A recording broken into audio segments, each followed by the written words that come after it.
హుస్నాబాద్ పట్టణంలోని 11వ వార్డులో BRS councillor అభ్యర్థి పూదరి సంపత్ మద్దతుగా బీఆర్ఎస్ మాజీ ఎమ్మెల్యే ఒడితల సతీష్ కుమార్ ప్రచారం నిర్వహించారు. మున్సిపల్ ఎన్నికల్లో బీఆర్ఎస్ అభ్యర్థులను గెలిపించాలని గడప గడపకు తిరుగుతూ ఓటర్లకు విజ్ఞప్తి చేస్తూ ఎన్నికల ప్రచారం నిర్వహించారు. మాజీ ఎమ్మెల్యే హుస్నాబాద్ పట్టణంలో బీఆర్ఎస్ హయాంలోనే చేసిన అభివృద్ధి తప్ప 2 ఏళ్ల కాలంలో కాంగ్రెస్ ప్రభుత్వం చేసిన అభివృద్ధి ఏమీ లేదని ఓటర్లకు ఆయన వివరించారు. పట్టణంలో 260 డబుల్ బెడ్రూమ్లు ఇల్లు కట్టించి పేదలకు ఇచ్చామని ఆయన అన్నారు.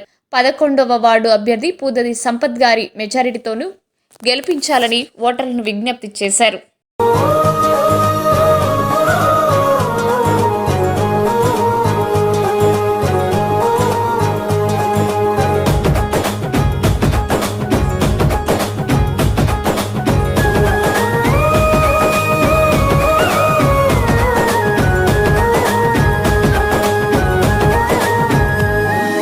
పేదల గడపల్లో నువ్వు పచ్చని తోరణమై వెలుగును పంచే వేకువని ఆకలి కడుపులకు ఆసరవే నువ్వై ఆపద తీర్చే గంటై నిలిచే ధైర్యం నువ్వన్నా.